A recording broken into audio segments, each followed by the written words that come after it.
stolen artifacts stolen from the British Museum, Elon Musk films his own Tesla trying to run a red light, and no, it turns out you can't perform surgery on a banana over your phone. I'm Dan, and this is, I don't know, news? An internal investigation at the British Museum has revealed that nearly 2,000 items have been acquired without permission, and it looks like it was an inside job.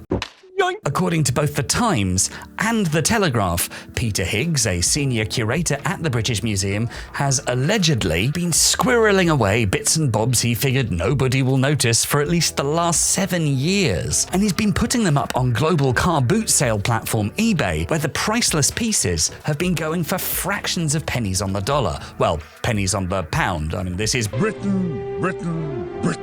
And that's no exaggeration, with one over 2,000-year-old item from ancient Rome worth around 50 grand, going for an alleged 40 quid. Now, in most cases, we'd all feel sorry for the museum, lamenting the damage caused to world history and cultural preservation, but it's really hard to feel sympathy for an institution that ultimately amounts to Britain's spoils of war trophy cabinet. If anything, all this is doing is adding fuel to the ever-growing fire of support for the UK to return what the Empire stole. To the Empire. There's only so many millions of pounds worth of historical artifacts of international significance you can lose before your statement of governance from your own website stating, the museum's aim is to hold a collection representative of world cultures and to ensure that the collection is housed in safety, conserved, curated, researched, and exhibited, starts to feel just a little hollow. Destroyer of platforms and human anticlimax Elon Musk has been spotted taking part in his favourite hobby yet again, posting something cretinous on the internet and gaslighting anyone who points out how obviously stupid it is. This time he's taking his show on the road, attempting to show off version 12 of Tesla's FSD or full self-driving mode by dropping an unedited 45-minute dashcam with commentary video on the thing we all have to call X now. While unsurprisingly for the most part it's pretty uninteresting, there are a couple of standout facepalms, like how he spends pretty much the whole video holding the phone he's filming with. He takes time to read and reply to tweets. I'm gonna stick with tweets until the internet agrees on a consensus for this. Not to mention having to grab the wheel he wasn't holding when the car tried to run a red light. Awkward! Terrified of being seen as a normal and decent human being, Elon took the time to research Lord of the Metaverse Mark Zuckerberg's home address and show it to everyone watching on the livestream, effectively doxing him, brushing the accusation off by responding to criticism of the move by saying, "This cannot be considered doxing if you just Google it."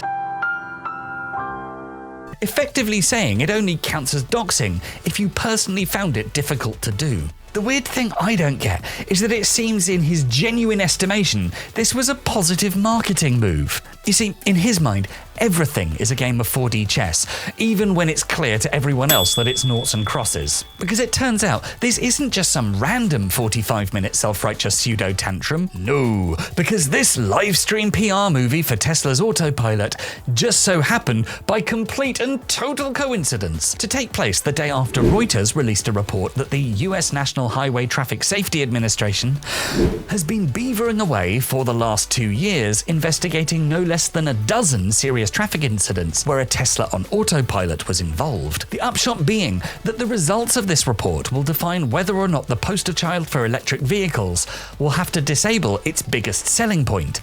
And that ain't gonna be good for valuations.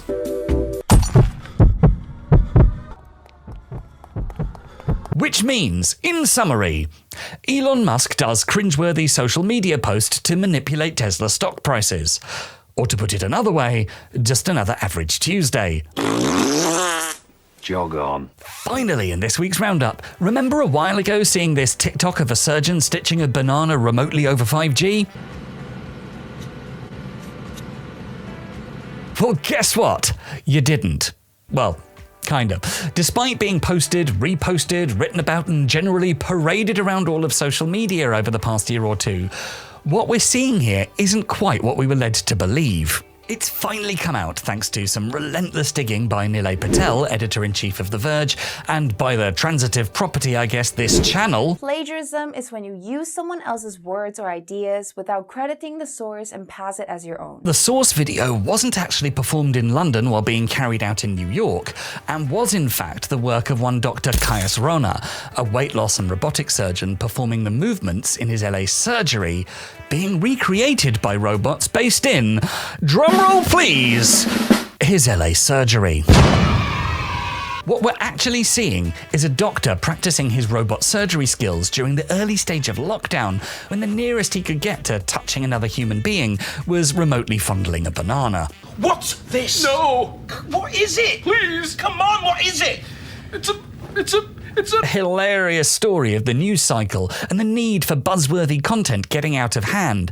But it does make a serious point of the double-edged sword that reads, do your own research. I'm doing research. Doing your own research usually involves reading a couple of articles, maybe following a few links. That's pretty much it. For pieces I want to cover on this channel, I always try and find my way back to at least the original article, and usually the original press release or similar source material. But if we did that here, everything points to the 5G thing without ever actually getting to the initial source, so it's perfectly reasonable to consider that due diligence enough and get on with our lives. However, the journalist whose work I'm paraphrasing wasn't satisfied. After some unspecified digging, he managed to track down the source of the video to Dr. Rona, but couldn't get confirmation the video wasn't showing surgery over 5G until he hounded him long enough to bag an interview. Perfectly reasonable expectation for a seasoned journalist, but not so reasonable an expectation for your typical reader. So, as usual, the internet is full of lies, don't trust anything anyone ever tells you over social media, and this week's lottery numbers are 43, 13, 27, pi, and 33, and the bonus ball is 69, dude! I've been Dan, and this has been another IDK News, and you are going to like, subscribe, and share this video.